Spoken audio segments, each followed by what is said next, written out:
నమస్తే. ఇన్నాళ్ళు నన్ను సపోర్ట్ చేస్తూ, ఎంకరేజ్ చేస్తూ మీ ప్రేమని నాకు అందిస్తున్న ప్రతి ఒక్కరికి కృతజ్ఞతలు. అలాగే ఈ వీడియో కూడా ఖచ్చితంగా మీకు ఉపయోగపడుతుంది. లైక్, షేర్ అండ్ సబ్స్క్రైబ్ చేసి మీ సపోర్ట్‌ని నాకు అందించండి. అలాగే ఈ వీడియో పట్ల మీకున్న అభిప్రాయాన్ని కామెంట్ సెక్షన్‌లో కామెంట్ చేసి తెలియజేయండి. ఇప్పుడు వీడియోని చూద్దాం. నమస్తే. Welcome to our channel. నేను పద్మిని. ప్రస్తుతంతో పాటు ప్రముఖ ఆధ్యాత్మికవేత్త, ఆస్ట్రోన్యూమరాలజిస్ట్, వేదిక్ వాస్తు స్పెషలిస్ట్, శ్రీ విద్య మరియు హనుమత్ ఉపాసకులు బ్రహ్మశ్రీ డాక్టర్ సిస్లా జయశంకర్ గారు మనతో పాటు ఉన్నారు. మాట్లాడదాం. సార్ నమస్తే సార్. మా ఆయుష్మతి భవ. సార్, మఖా నక్షత్ర జాతకులు ఎలా ఉంటారు? ఈ మఖా నక్షత్రం జాతకులు వాళ్ళు కేతు గ్రహానికి సంబంధించిన వాళ్ళు కాబట్టి మరి ఎట్లాంటి క్వాలిటీస్‌తో ఉంటారు? ఎట్లాంటి విషయాల్లో వీళ్ళు ఖచ్చితమైన జాగ్రత్తలు పాటించాలి? అలాగే ఏ దైవారాధన చేయాలి? ఇత్యాది విషయాలు ఒక్కసారి మీ ద్వారా. తప్పకుండా అమ్మ.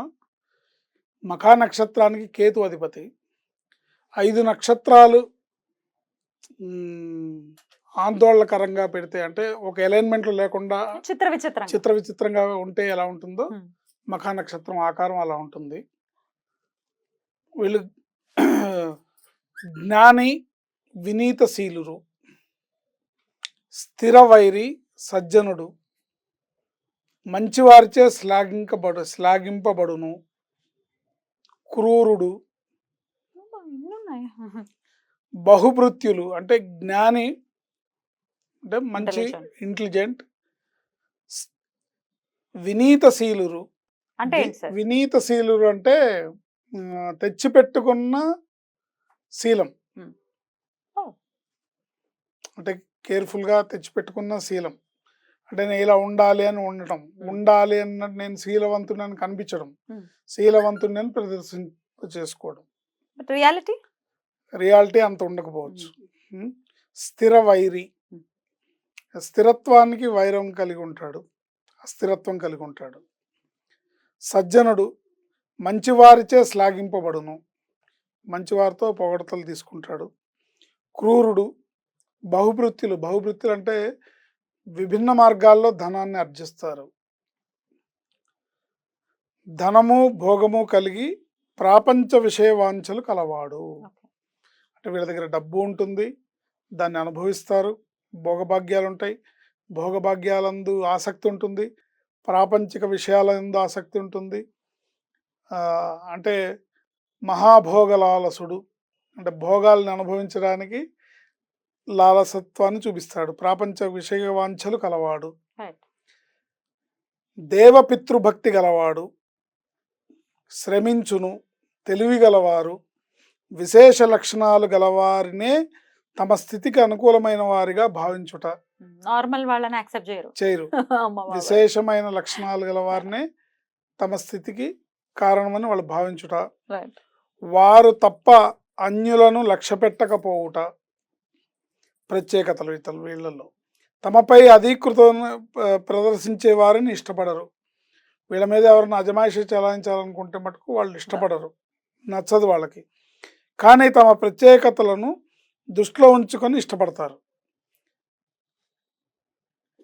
ఇప్పుడు ఎదుటి వాళ్ళు వీళ్ళ మీద అజమాయిషి చెలాయించాలనుకుంటే వాళ్ళని వీళ్ళు ఇష్టపడరు. కానీ వాళ్ళలో ఉండే లక్షణాలు ఏవైతే ఉంటాయో ఆ ప్రత్యేకతలను వీళ్ళు మనసులో గుర్తుపెట్టుకొని ఇష్టపడతారు. వాళ్ళు అజమాయిషిని ఇష్టపడరు, బట్ ఆ మనుషుల్ని వీళ్ళు ఇష్టపడతారు. వాళ్ళలో కనుక ప్రత్యేకతలు ఉంటే, లేకపోతే అసలు ఆ ప్రత్యేకతలు అంటే ఇష్టం. అది దేన్నైనా తమ స్థితికి దెబ్బ తగలనంత వరకే నమ్ముతారు. తమ ఉనికికి ప్రమాదం వస్తుంది అంటే దేన్ని నమ్మరు. ఇది కామన్గా 4 పాదాల వాళ్ళ కామన్ లక్షణాలు. 1వ పాదాన పుట్టినవారు ఎర్రని నేత్రములు, ఇతరుల భావములను గ్రహించును. ఎర్రని నేత్రాలు ఉంటాయి వాళ్ళకి, ఇతరుల భావనలు ఈజీగా గ్రహిస్తారు. రాజీ ధోరణి అవసరం వీళ్ళకి, అతి జాగ్రత్తగా వ్యవహరిస్తారు, లౌకిక పరిస్థితులకే విలువనిస్తారు. లౌకికంగా ఉండే పరిస్థితులకు విలువిస్తారు కానీ భగవంతుడిని నమ్మటం, కర్మని నమ్మటం వీటికి ఎక్కువగా ప్రాధాన్యత ఇవ్వరు. 2వ పాదంలో పుట్టిన వాళ్ళు వ్యయముండును, వీళ్ళకి వ్యయం ఎక్కువగా ఉంటుంది. చెవి వ్యాధి ఉంటుంది, చెవికి సంబంధించిన వ్యాధి ఉంటుంది. మందబుద్ధి, అదృష్టంతో ముందుకు సాగుతారు. తమను తాము తక్కువవారుగా ప్రదర్శించుకుంటూనే ఆదిత్యాన్ని, గెలుపుని కోరుకుంటారు. మాదే ఉందా, నాదే ఉంది అంత అని మాట్లాడుతుంటారు కొంతమంది. అంటే నిష్ఠూర భాషాయోగం అంటారు దాన్ని.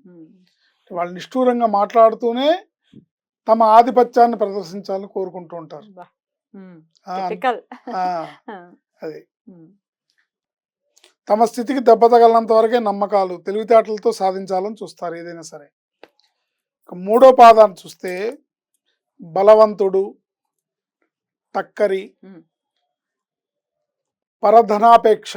అయ్యో, ఆ, ఇతరుల నుంచి ధనాన్ని వేరే వాళ్ళ ధనం మీద ధనం మీద ఆపేక్ష. వీళ్ళ తత్వం రెండు రకాలుగా ఉంటుంది. ఒక రకమైన రాజీ ధోరణి అనుసరిస్తూనే మొండితనాన్ని ప్రదర్శిస్తారు. ద్వంద్వ వైఖరి అంటారు కదా, టిపికల్ అసలు. టిపికల్. ఆ ద్వంద్వ వైఖరి అంటే రాజీ పడినట్టుగానే పడుతూ తమ మొండితనాన్ని తమ అనుకున్న దాన్ని చేయడానికి ప్రయత్నాలు చేస్తుంటారు గట్టిగా. నాలుగో పాదాన భార్యకు వసుడు, చర్మ వ్యాధులు ఉంటాయి, ఏదో ఒక ప్రత్యేకతలతో లక్ష్యాన్ని సాధించాలని చూస్తారు. తమ స్థితిని బహిర్గతం కానివ్వరు. తమ ప్రవర్తన ద్వారా ఆందోళన కొని తెచ్చుకొని ఎదుటివారిని ఇబ్బంది పెడుతున్నప్పటికీ తమ లక్ష్య సాధన ముఖ్యమని భావిస్తారు. ఎదుటోడి ఫీలింగ్స్ తో సంబంధం లేదు, వాళ్ళని ఇబ్బంది పెడతారు. వీళ్ళ పనుల వల్ల, వీళ్ళ చేతల వల్ల ఎదుటి వాళ్ళని ఇబ్బంది పెడతారు. బట్ అలా పెడుతూ కూడా మా పని మాకు ముఖ్యం, మేము అనుకున్నదే చేయాలి అనే ధోరణిలో వీళ్ళు ఉంటారు. సో వీళ్ళు ఈ 4 పాదాల వాళ్ళు ఇలా ఉంటాయి వీళ్ళ లక్షణాలు. వీళ్ళు ఈ జాతకులు, ఈ నక్షత్రంలో పుట్టిన వాళ్ళు. మరి ఎట్లాంటి చాలా ట్రిక్కీగా ఉంది, మీరు చెప్తూ ఉంటే వింటున్నాను కదా. డెఫినెట్ గా కొంత విచిత్రం. కేతు కలర్ ఎలా అయితే ఉంటుందో అలాగే రకరకాల చిత్రవర్ణం కదా. సో రకరకాలుగా అనిపిస్తుంది కాబట్టి డెఫినెట్ గా మార్చుకోవాల్సిన అలవాట్లు గాని పద్ధతులు గాని ఏమిటి 4 పాదాల వాళ్ళు కూడా? వీళ్ళు వీలైనంత వరకు అబద్ధాలు చెప్పకుండా ఉంటే సక్సెస్ అవుతారు. అబద్ధాలు చెప్పకూడదు. 2, మానసిక స్థిరత్వం కోసం వీళ్ళు ప్రయత్నం చేయాలి. అంటే మెంటల్ స్టెబిలిటీ బాగా పెట్టుకోవాలి. ఆరోగ్య విషయంలో జాగ్రత్త వహించాలి, కేర్ఫుల్గా ఉండాలి. ఒక పాదంలో వాళ్ళకి చెవి బాధలు ఉంటాయన్నారు, ఒక పాదంలో వాళ్ళకి చర్మ వ్యాధులు ఉంటాయన్నారు. సో ఆరోగ్య విషయంలో డెఫినెట్ గా కేర్ఫుల్ గా ఉండి అవేర్నెస్ కలిగి ఉండాలి. మరి వీళ్ళు ఏ ఆరాధన ప్రత్యేకించి చేసుకోవాలి సార్ జీవితాంతం? వీళ్ళు జీవితాంతం వదిలిపెట్టకుండా చేయాల్సింది గణపతి ఆరాధన, శ్రీ మహాగణపతి ఆరాధన. పొద్దున్నే సూర్యోదయాత్ పూర్వం నిద్రలేచి గణపతిని గరికతో అర్చించి ఓ చిన్న బెల్లం ముక్క నైవేద్యం పెడితే వీళ్ళ జీవితం అంతా కూడా హ్యాపీగా సాగుతుంది. బ్యూటిఫుల్. అబ్స్టాకిల్స్ అనేవి లేకుండా సాగుతుంది.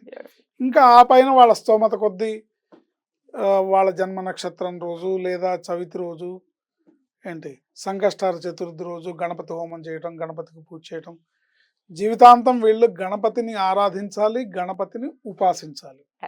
చేసుకున్నట్టయితే అద్భుతమైన ఫలితాలు ఉంటాయి. సార్ అద్భుతంగా వివరించారు. ఇక నెక్స్ట్ ఎపిసోడ్ లో పూర్వ పల్గుని నక్షత్రం గురించి మాట్లాడుకుందాం. నమస్కారం సార్. ఆయుష్మతి భవ.